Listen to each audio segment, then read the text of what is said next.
फरहाना के निकाले सलमान ने वीकेंड के वार पे आंसू।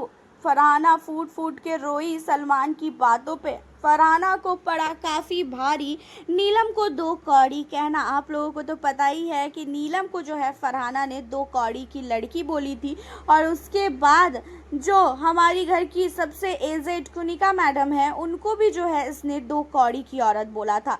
और इन सारी चीज़ों को लेके जो है सलमान काफ़ी ज़्यादा भड़क चुके हैं अब फरहाना पे, और फरहाना को तो ये भी बोल दिया है कि इतना सब कुछ बोलने के बाद भी तुम इस घर के अंदर हो, ये बहुत ही अनफेयर है। तुम्हारा तो तुरंत उसी समय एलिमिनेशन हो जाना चाहिए था घर से। तुम्हारे अंदर इतना एटीट्यूड है, क्या तुम एक्ट्रेस हो? सारे घर वालों को सलमान ने बोला कि क्या ये कहीं से भी एक्ट्रेस लगती है? इनके अंदर इतना एटीट्यूड है कि मतलब पूछो ही मत, और ये जिसे चाहे जो चाहे वो बोल सकती हैं। तुमने क्या सोच के नीलम को 2 कौड़ी का बोला था, जबकि तुम्हारा वहाँ पे कोई मुद्दा ही नहीं था। नीलम और दिशांत एक दूसरे से बात कर रहे थे और उन दोनों के बीच में तुम गई थी, और उन दोनों के बीच में जाके जो है तुमने लड़ाई जो है ढूंढा। तुमने जानबूझ के लड़ाई किया, और लड़ाई के बीच में जो है नीलम ने तुम्हें बोला कि तुम चुप रहो, हम दोनों की बात हो रही है। उसने कौन सा गलत बोला? जहाँ पे फरहाना कहती है कि सर मैं उस समय बहुत गुस्से में थी, जहाँ पे सलमान सर कहते हैं दिलाऊं मैं तुम्हें गुस्सा, दिखाऊं मैं तुम्हें गुस्सा क्या होता है। और तुम इस घर में सबसे ज़्यादा बदतमीज हो। 2 कौड़ी की बोलना, किसी के परवरिश पे जाना, किसी के माँ बाप पे जाना, किसी को जो है गलत तरीके से बोलना, ये सारी चीज़ें तुमने क्या सोचा है कि इस घर में तुम कुछ भी बोलती जाओगी और तुम्हें कोई कुछ भी नहीं बोलेगा?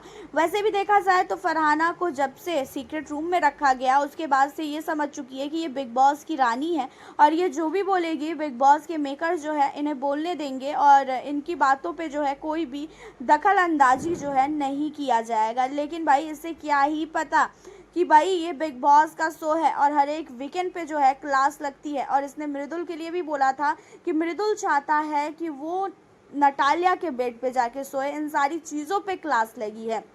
इसने कुनिका मैडम को बोला कि 2 कौड़ी की औरत उसको लेके क्लास लगी है।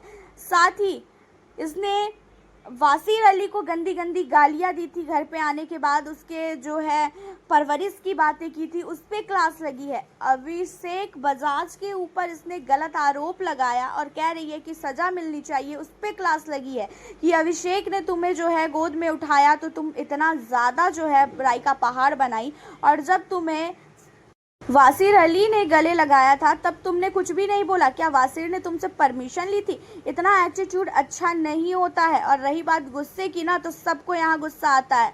तुम्हें किसी ने अधिकार नहीं दिया है कि तुम यहाँ पे आके जो है ये कहोगे कि 2 कौड़ी की लड़की, 2 कौड़ी की औरत, और साथ ही गंदी गंदी गालियाँ। तुम्हारी जबान इतनी खराब है, तुम्हारे परवरिश पे उंगली उठाना चाहिए कि तुम्हारी क्या परवरिश है, तुमको कैसे परवरिश किया गया है, तुमको कैसे पाला गया है, जो तुम इतनी घटिया वर्ड्स जो है इस्तेमाल कर रही हो। घर के अंदर जो है फरहाना की तो ऐसी तैसी करके रख दिया है सलमान सर ने। फूट फूट के रोई है फरहाना एलिमिनेशन की बात पे, और देखा जाए तो सचमुच इस लड़की ने जो है घर के अंदर सारी हदें पार कर दी है, A to Z हदें पार कर दी है। गाली गलौज के साथ जो है ये जो वासीर है उसको इसने जो है पिलो से मारा भी था जब इन लोगों की लड़ाई हुई थी। तो इन सारी चीज़ों पे आपका क्या कहना है? आपको क्या लगता है कि जो फरहाना है उसकी क्लास जो लगी है वो सही हुआ लगी है या तो फिर गलत हुआ? आप हमें अपनी राय कमेंट के ज़रिए ज़रूर बताइएगा। फिर मिलती हूँ आप लोगों से अब मैं नेक्स्ट वीडियो के साथ।